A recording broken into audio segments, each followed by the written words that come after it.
Hey bee lovers, welcome back to a new mini vlog of travel series of Puri. আজকে হচ্ছে day 1 আর আমরা সবাই মিলে বেরোচ্ছি পুরীর জন্য। এই হচ্ছে আমাদের লাগেজ আর দেখতে দেখতেই আমাদের ক্যাব এসে গেছিল হাওড়া যাওয়ার জন্য। এখান থেকে আমি, মা, জেঠু আমরা 4 জনে যাচ্ছিলাম হাওড়াতে। আমার দি আর দাদান যাচ্ছিল মধ্যমগ্রাম থেকে। আর দেখতে দেখতে আমরা হাওড়াতেও পৌঁছে গেছি। হাওড়ায় পৌঁছে আমরা দিদাদেরকে ফোন করে জানতে পারি ওরা আমাদের অনেক আগেই হাওড়ায় পৌঁছে গেছে। তাই বেশি দেরি না করে একটুক্ষণ স্টেশনে বসেতেই আমরা জানতে পারি আমাদের ট্রেন দিচ্ছে 20 নম্বর প্ল্যাটফর্মে।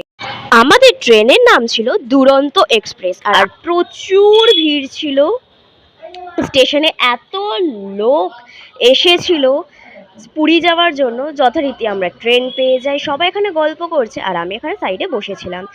ট্রেন চলতে চলতেই ব্রেকফাস্টের টাইম এসে যায়। ব্রেকফাস্টে আমরা খেয়েছিলাম পাউরুটি, কলা আর ডিম সেদ্ধ।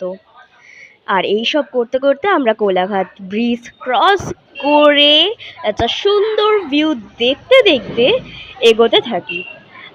আমি এখানে বসেছিলাম কারণ আমি কাইন্ড অফ বোর হচ্ছিলাম, সবাই আমার থেকে অনেক বড়। আর দেখতে দেখতে বালেশ্বর স্টেশনও আমরা ক্রস করে ফেলি। একটা খুব সুন্দর ভিউ দেখছিলাম, দূর থেকে একটা সুন্দর পাহাড়ের একটা লাইন দেখা যাচ্ছিল, যেটা কিনা অত ভালো তো নিতে পারিনি আমি।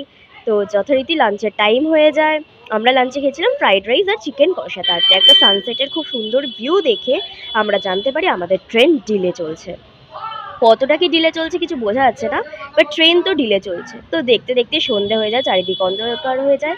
আর আমরা কুচিমুচি কিছু খাওয়ার জন্য ঝুড়ি ভাজা খাই।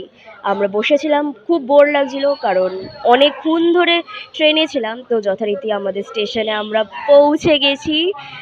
অনেকটা ডিলে ছিল আমাদের ট্রেন পৌঁছানোর কথা ছিল 6টায়, আর সেটা গিয়ে পৌঁছেছে সন্ধ্যে 7:30টায়। 1 hour 30 minute লেটে চলছিলাম। আমরা বেশি দেরি না করে স্টেশন থেকে বেরিয়ে একটা অটো নিয়ে নিয়েছিলাম আমাদের হোটেলের দিকে যাওয়ার জন্য। স্টেশন থেকে হোটেলের ডিস্টেন্স বেশি একটা দূর ছিল না। আর দেখতে দেখতেই আমরা আমাদের হোটেলেও পৌঁছে যাই। এবার আমরা ফ্রেশ হব। Bye, see you in the next blog.